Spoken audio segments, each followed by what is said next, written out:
After a bye week, now it's one more game for an undefeated regular season for one team between two teams that are already in the playoffs. Then it's 4 more weeks, not like the groundhog, but then it's 4 more weeks until the playoffs in August. The Philadelphia Phoenix didn't have the bye week that the Empire did, but they did use last weekend to clinch their first playoff berth since 2013, doing it against Toronto, the team that, since 2013, has taken quite a few of those playoff opportunities. For both these teams, playing injury-free and health concerns are #1 priority, with I'd say 1B definitely being playing at a high level. And before I get to the over-unders, I do want to mention one other player that didn't get rusty in any bye weeks and certainly has been playing at a high level, and that's in a gold medal game, as Jack Williams of the New York Empire, one of the captains and one of the best players in the AUDL, won a gold medal with Team USA at the World Games just this past week. And in typical Jack fashion, yes, he did catch the game-winning goal to win the gold medal for the USA, of course, because Jack is a guy who lives for the big plays in the big moments. And against Philly, there may not be too many big moments, but with the way the Hotbirds like to play, there could be a lot of big plays in this matchup. And one guy who's made big plays for both the Empire and the Phoenix is the focus of our first over-under. Ethan Thornton played for Philly back in 2015, took a little break, came back for the 2018 and 2019 seasons, before playing for Boston in 2021. In the middle there, he tore his ACL in 2017, fighting his way back into the AUDL. His top season with Philly came, statistically at least, in the 9 games in 2019 when he had 19 assists, 4 goals, and 3 blocks playing on the O-line, which makes his 9 assists, 3 goals, and 4 blocks this season pretty wild. Even last year for Boston, he only totaled 237 throwing yards playing on the D-line, and he's at 854 throwing yards this season. That's why playing on that vaunted Empire D-line still means he's good for some digits. And that's why I'm going with an over-under of a +2, and I'm taking the over. Connor's younger brother has hit that +2 or more in 5 of the 11 games so far, so this isn't a sure thing. But depending on how many D-line handlers are available, Ethan Thornton could get plenty of touches to make something happen against his former team. And on his former team is James Pollard, who's in his 4th season with the Phoenix. Pollard is making a leap into stardom that we don't often see with 4th-year players. He's been the definition of a hybrid in his career. Need some O? There he was. Need some D? There he was. Need some throws? Pollard. Need some athletic plays? Pollard. But while in the past he's done some of each of those things, this season he's ascended the frequency of those stack collecting plays. For the players at the top, consistency can often be the hardest skill to refine, but Pollard has certainly been consistent this season, already setting career highs for goals, assists, and blocks.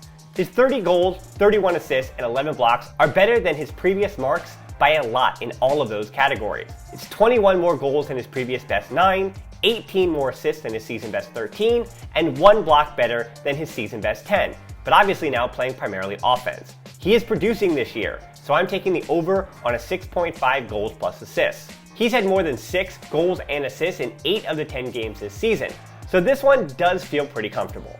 And finally, it's time to focus on the Empire's depth. Throughout the offseason, it was something that Empire leadership were telling me that they wanted to emphasize in their offseason recruitment. And getting younger would certainly be the cherry on top, but they did want to get better and get deeper. And it seems like this season, they've done both of those things.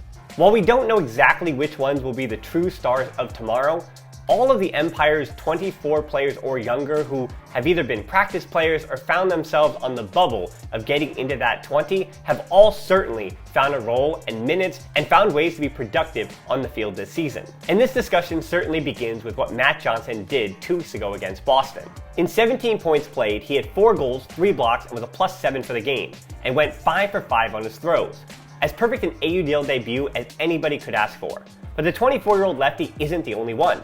In 7 games, Oliver Chartok has gone from a practice player to an almost automatic name in the 20, with his size, throws, and exponential growth as the season has gone along.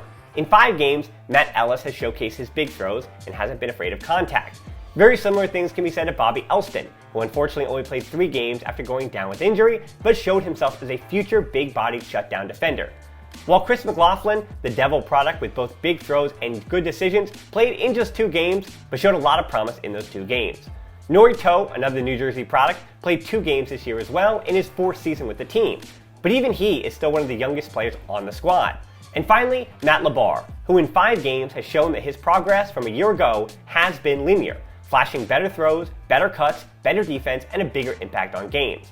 And finally, making his season debut this week after one game against DC last season and a huge layout D in Colombia at TEP against DC, Elias Griffin is looking for the first stat of his AUDL career. So that's why this week I'm going out on a limb and I'm saying one of Griffin or Matt LeBar collect 2 of something. So over 1.5 goals, assists, or blocks. It can be 2 goals, 2 assists, or 2 blocks, but one of these 2 players is going to rack up the numbers against Philadelphia. So again, it's over +2 for Ethan Thornton, over 6.5 goals and assists for James Pollard, and over 1.5 of something for Matt LeBar or Elias Griffin. If you've got an opinion, as most AUDL fans do, hit us up on Twitter or Instagram, but most importantly, enjoy the game.